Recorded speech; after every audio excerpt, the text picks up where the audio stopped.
On this episode of the Layover Live, Travis Ewell and Michelle Barnes stop by to talk UX.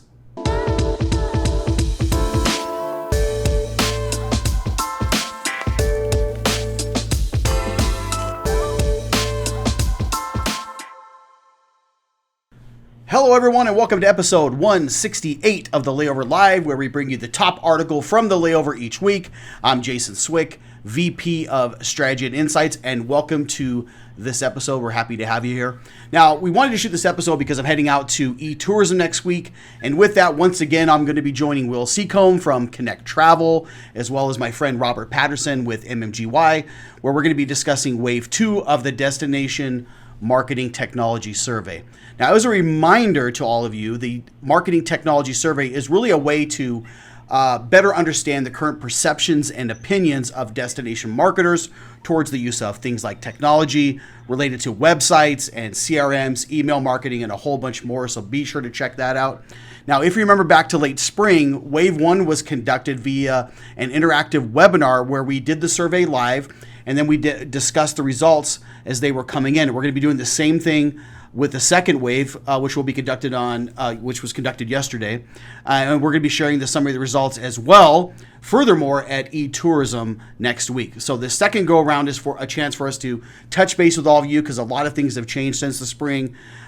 Things like vaccine rollouts and summer travel and even the Delta variant uptick have really impacted views, I imagine, of MarTech. So we'll share more of that there. So be on the checkout for that. Now, as it relates to the survey itself, one of the insights that came out of the last survey was that a large majority of DMOs, 82% in fact, view their website as more important than ever before. That said, one thing that has come up time and time again with the survey is the topic of user experience. UX is the number one thing DMOs would improve about their website. Now, the good thing is we no longer have to rely on design instincts and gut feelings, as we now have more data and technology at our disposal than ever before. And so to address some of this ahead of next week's panel discussion at eTourism, I brought in two experts who can assist with improving UX. First is Travis Ewell, Associate Creative Director here at SimpleView and part of our award-winning XD team. So Travis, welcome to the show. Hey, thanks for having me. I appreciate it. Yeah, I'm happy we finally got you on, man. So this will be a great way. And we're talking UX. I know you're great on that creative side, so I appreciate you attending today. And also our good friend Michelle Barnes, who is our senior CRO analyst. I call her the queen of A/B testing because she is all things testing and conversion optimization and growth optimization as well. So Michelle, welcome again to the show. Good to see you. Thanks. Glad to be back. All right, so I got double guests today, right? So I've got all the brain power I could ever want on UX, so I'm happy to have you guys here. And I want to jump in and start talking about UX, but before that, I want to talk about our article of the week this week, which comes from earnworthy.com, which really references a really quick 5-minute way to do a quick conversion audit, which is a good place to start if we're talking about UX. We're talking about conversions, trying to get people to complete those desired actions. But I want to jump in a little bit because the term UX, I think, gets thrown around a lot. And so many destination marketers, I think, are used to hearing that term often. We talk about UX, user experience, all these other different terms. But Travis, let's start with you because I want to see kind of like how you view it and how you look at it. So as it relates to the term UX, what exactly does UX mean to you? Yeah, absolutely. And you're right. It gets thrown around a lot to kind of encompass a lot of different things. And that can make it maybe seem a bit more complicated or hard to approach than it actually is. I think user experience is all about user psychology, and it doesn't have to be that complicated. It's about taking those user psychology insights, using them to create an intuitive usability. Plain and simple, that's about it. You can go a bit deeper. Implementing that good UX is it's sometimes a little bit more challenging, right? It takes a little bit of a deeper dig or dive into your specific website. But if you kind of stick to trying to build a trustworthy website on load, making sure it looks good as soon as a user lands there, creating that desirability. I think that's a really good first start. Implement some of these best practices we'll talk about in just a little bit later. But then going down into that CRO deep dive and trying to get all of those little micro interactions tested and find what your specific subset of users is using. Yeah, thanks for sharing that, because it's good to get that creative aspects and you looking at it through those design eyeballs, right?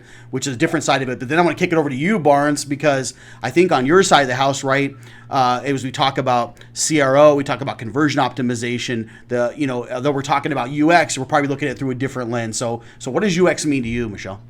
Yeah, so for me, UX kind of takes it to the next level where we're looking at those initial interactions, but then we're seeing how can we meet the visitor on their journey throughout the website? Like what stage of travel are they in? What kind of calls to action should we be using? It's the kind of building on the initial design to creating a content strategy. Now we have this beautiful design, and what can we do to push the visitor into the next action that we want them to take?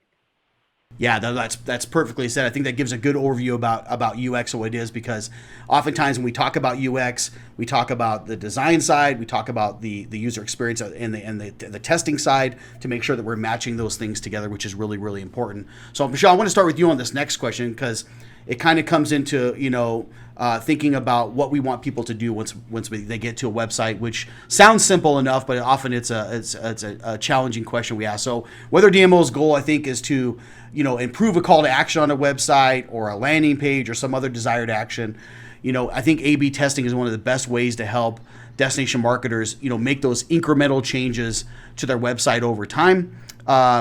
However, I think we often hear like, well, hey, if everyone just follows UX advice, why do we need to do testing? So I want you to talk a little bit about testing, because testing is an absolute important part of finding what UX is, right? Our gut feelings often are good places to start with a hypothesis. But even if we have follow best practices, why is testing still important for us to do as marketers? Yeah. So I think when Travis was speaking about it earlier, he was talking about credibility and desirability on the website, and your design definitely goes into that. So if you were to land on a website that was built on GeoCities, how much trust are you going to put into that old technology and that old design? Like, you're not really going to feel very confident about the content on that page if it has a poor design and a poor user experience. Mm-hmm. So starting with good design is like the number one thing that you do. It's absolutely crucial. But then the next step is then to make sure that that design is being used in the best possible way. So I mentioned it earlier, is focusing on the travel journey. So if you think about your visitor, somebody who's completely new to your website might have an entirely different goal than somebody who's returning to your website for the second, third, fourth time. They may be further down the funnel, and you want to make sure that you're meeting the visitor where they're at on your website and pushing them towards desired action. So think about a return visitor. An example of this is a booking widget. So maybe on the first thing, like asking them to book their hotel, I think you use this example, asking them to get married on the first date, that might be too much of a commitment for them. The first time visitor to your website, they're not quite ready to book. They're still in that inspiration stage. But once they come to the website the second or third time, they're more in that consideration and planning stage. So now asking them to book on the website is a little more feasible. So A/B testing and optimizing based on the visitor journey is really important to make sure you're serving the right calls to action at the right time. Yeah, you like putting yourself, I think, in like those traveler shoes, right? Like if they were coming through this particular term, what would you expect to see, right? Making that easy for them to be able to find the information that they're looking for, right? That's very, very, very important, and testing can certainly help with that. Travis, let me kick that same question over to you. On that side, I know testing, you may take a different approach on your side, but I'd love to hear your insights on that as well. No, I mean, testing is a part of the process. Your initial website design shouldn't be your finished design. And if it is, we should probably put it up on a plaque, because I don't think I've ever seen that really happen before, where it's just perfect right out of the box, right? It's that kind of trust but verify sort of thing. We lead with best practices, but best practices really is that average of all DMO websites that we look at, right? But each specific DMO has its own subset of users, its own niche set of users that have their own behavioral tactics that they use on those websites. And that's what our A/B testing is there to do, right? It's to find what your specific users are doing, not what the industry as a whole's users are doing, but what yours are doing. So that initial kind of best practice, it's our best guess. We really want to find that fact, right? So I think that's one of the great ways that A/B testing kind of helps round out the design process as a whole. You don't have a finished website without it. Yeah, it's kind of this ongoing, right? This like, you've heard lots of terms for it. Evolutionary design. We should always be testing and changing because user behavior changes, especially when we come out of something like the pandemic, right? User behavior is certainly going to change. Best practices are meant as a place to start. It helps us get a little further along in our process, allows us to maybe waste a little less time, and gets us further along the road of where we want to go ahead of time. But we should always be testing, right? We should always be looking for ways to improve that user experience and give those folks what they want. So, in leaving then, guys, I want to ask, in wrapping this up, just some advice, right? Because you guys are going to look through things, although both caring very much about user experience, you're going to look at it in a very different way. And so, Travis, let me come back to you then. What other advice maybe do you want to leave DMOs with when considering maybe UX best practices? Yeah, of course. So if our overall goal is to implement good UX, we want to make sure that we're understanding our users' needs and developing the easiest path forward to fulfill them. Fulfill your user's agenda, right? I really think that one thing you can do as an overall theme when you're looking at your website is do your best to balance the website's intentions with the user's expectations. Do this and you're going to have a happy user. They're going to be engaged. You're going to give them what you'd like, and they might even give a little bit back. So that's what I'd leave the audience with today.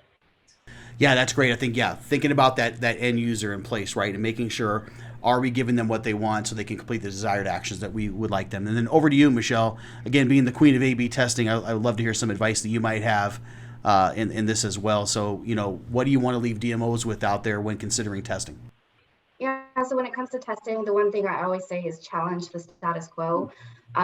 One thing we see is just because it's been working for a long time or it's been working for you doesn't necessarily mean it can't be improved.